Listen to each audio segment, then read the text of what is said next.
All right, let's dive into Gladiator 2, and more specifically, how historically accurate it really is. Hmm. We're dissecting this article that breaks down, what the movie gets right and what it gets wrong about ancient Rome. And honestly, I think we all love a good historical epic. Hmm. But sometimes, it's tough to tell where the fiction starts and the history ends. That's always a challenge, yeah. These films can be a really cool window into the past, but we gotta remember they're still telling us a story. Yeah. And sometimes that story takes some pretty big liberties with the facts, right? Like right off the bat, Gladiator 2 opens with this massive battle in Numidia, makes it seem like it's like a recent Roman conquest. And that's where the movie starts to play a little loose with the timeline, because in reality, Eastern Numidia, that was conquered way back in 46 BC.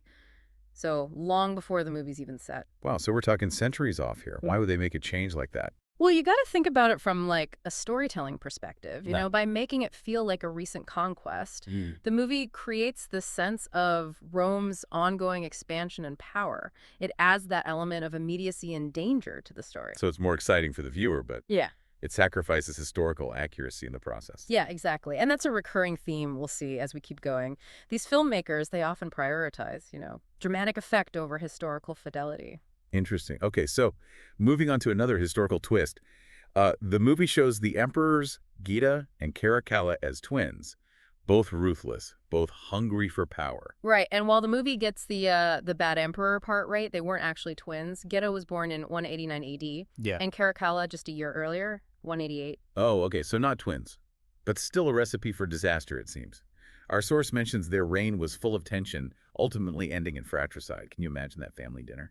Yikes. Absolutely. Caracalla had Geta assassinated in 211 AD, and in a truly chilling act, he then attempted to erase him from history completely. Wait, erase him from history? How is that even possible? It's called Damnatio Memoriae, and it was pretty brutal. They'd destroy statues, chisel out inscriptions, strike names from records. Imagine having the power to completely obliterate someone's legacy. Yeah, it makes you think about the stories we tell, right? Whose voices are heard, whose are silenced, who gets to control the narrative. Exactly. It really highlights how history can be manipulated, even erased, by those in power. And speaking of manipulation, let's talk about the movie's timeline. The film suggests about 20 years have passed since the first Gladiator, which would make Lucius, the young boy from the original, around 30 years old. Ah, the magic of movie time jumps. Uh, But there's a bit of a problem with that, right? well, considering Marcus Aurelius died in 180 AD in the first film, Lucius should actually be significantly older in the sequel. Seems like the filmmakers have taken some liberties with the timeline again. So what are we supposed to do with that as viewers? Just ignore these inconsistencies? I mean, it's really up to you as the viewer to decide how much these discrepancies affect your experience. But I think it's important to be aware of them. It raises questions about, what other historical details might have been altered for the sake of the story. Right, right. Speaking of altering history, let's talk about Denzel Washington's character, Macrinus, this powerful arms dealer plotting to become emperor. It's a pretty captivating figure. He is, but there's a catch. There's actually zero historical evidence. For a figure like Macrinus existing... Wait, to a completely made-up character, why create a character like that when there are so many real figures from Roman history they could have used? That's what's so interesting. While Macrinus is fictional, his story might be a nod to real historical figures like Maximinus Thrax, who Yeah. rose from humble beginnings to become emperor in 235 AD. It wasn't as dramatic as Macrinus's rise, but it shows the filmmakers blending fiction and fact. So they took a kernel of truth and kind of, spun it into this larger-than-life character. Pretty clever, actually. Okay, I got to ask about one of the most visually stunning scenes. The full-on naval battle, staged in the Colosseum, complete with sharks. Now that's where the movie really dives into the realm of spectacle. I mean, come on, sharks at the Colosseum, that has to be pure Hollywood. Ugh. Surprisingly, the Romans did actually stage mock naval battles. They called them naumachia. And they would actually flood the arena using water diverted from the Tiber River. Imagine the scale and engineering required for that. Wait, hold on. Are you telling me they actually flooded the Colosseum? That's incredible. Talk about going all out for entertainment. It really was a testament to Roman engineering and their love of grand spectacles. But let's be clear, the sharks are pure fiction.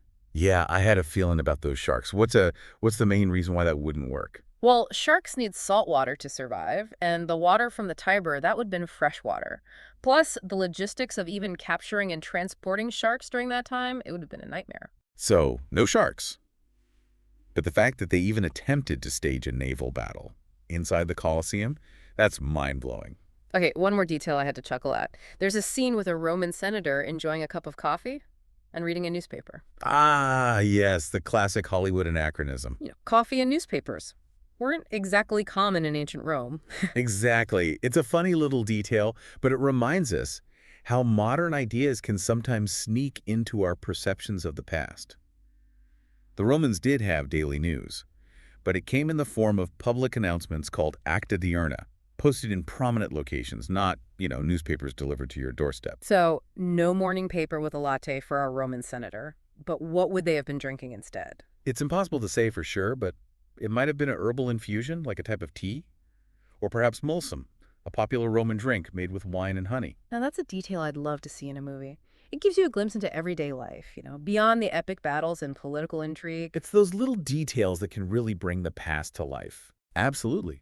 It makes you wonder how much more we can learn about Roman culture by looking beyond the obvious. And that brings us to the central question of this deep dive. How does Gladiator 2 use both historical accuracy and creative license to craft its story? And what can we learn from those choices? Great question. In part 2 of our deep dive, we'll explore some of the movie's more nuanced details and see what they reveal about the world of ancient Rome. Stay tuned. Welcome back to our deep dive into Gladiator 2, still sifting through the facts and the fiction. It's amazing how even small details in a movie can shape how we see the past. For sure. Last time we found some pretty big historical missteps. Now I'm curious about what we can learn from the more subtle stuff. I mean, the movie gives us these bustling marketplaces, fancy villas, and of course the gladiatorial games. How much of that is real ancient Rome? It definitely captures the energy, the diversity of ancient Rome. It was a melting pot, a hub for trade and politics, just like you see on screen. I bet there are things they left out or even got wrong. What do you think Gladiator 2 might have missed about daily life back then? One thing these epics often overlook is the role of women. The film has some strong female characters, but they're mostly stuck in domestic life. Yeah, I noticed that. But in reality, Roman women, especially the wealthy ones, they could own property, run businesses, even sway politics. They had way more agency than we usually see. Interesting. It's a good reminder that history is full of people who break the mold. Exactly. The past wasn't one big uniform society. There were layers and complexities and everything, including Roman politics. Speaking of which, the movie makes Roman leadership look pretty bad. Emperors more into indulging themselves than governing. How accurate is that? Well, it did seem like a chaotic and unstable time. Lots of backstabbing and power struggles for sure. You're right, it does capture the instability of that period. It was the start of what's called the crisis of the 3rd century, full of assassinations and constant war. So all that drama and intrigue, the movie's not totally off base there. Not entirely. But remember, this was also a time of huge change and reform. Some emperors were trying to restore order amidst the chaos. The movie leans into the exciting stuff, great for entertainment, but not the whole picture. Seems like a pattern, right? Play up the drama, even if it means sacrificing a balanced view. Exactly. Something to remember with any historical film. It's a starting point, not the whole story. If you want to really understand the past, you have to dig deeper.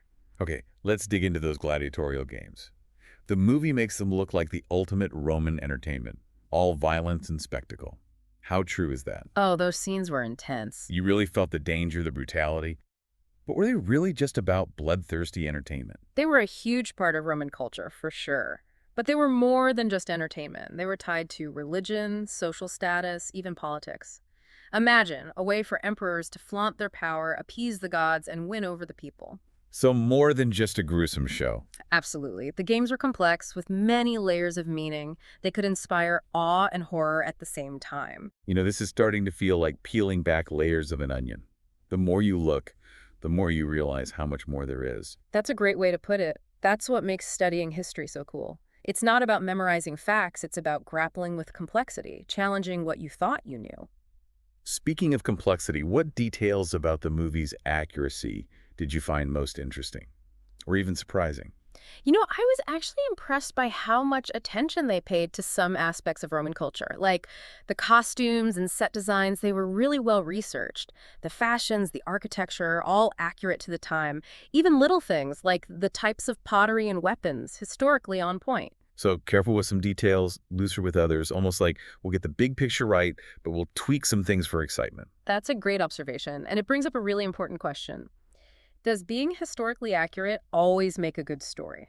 Or is there room for creativity in historical fiction? Great question to think about.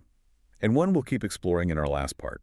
We'll dive into the whole debate around historical accuracy in movies, the pros and cons, and ask, does knowing the inaccuracies actually make us enjoy it more or less? All right, welcome back to our final part on Gladiator 2. We've dug into the history, busted some myths, and now for the big question. Does knowing the movie got stuff wrong ruin the fun, or can we still enjoy the spectacle? Yeah, it's the constant debate with these historical movies. Some folks say any change is a betrayal. Others say you need creative freedom for a good story. I see both sides, honestly. Like, part of me feels a little less magical knowing those sharks couldn't be in the Colosseum. It was awesome to watch, but knowing it's not possible kind of takes away the thrill. But it's a movie. We want to be entertained. Exactly. These epics are fiction, they're not documentaries. Filmmakers are storytellers, and they want to make a captivating narrative, even if they have to bend the truth a bit. But where's the line? How much bending is too much? Is it okay to just make up characters and events, or should there be some truth in there? That's a tough one. There's no easy answer. It really comes down to what you, the viewer, want from the film. Some people are fine with big changes if the story is good. Others find it distracting and can't enjoy it if it's not true to life. And I guess it depends on the movie itself. A light comedy set in the past might get away with more fudging than a serious movie trying to portray a real event accurately. Absolutely.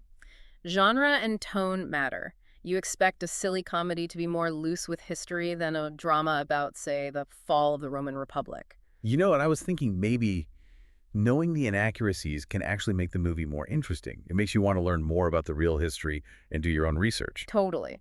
Instead of seeing it as a bad thing, use it as a starting point for learning.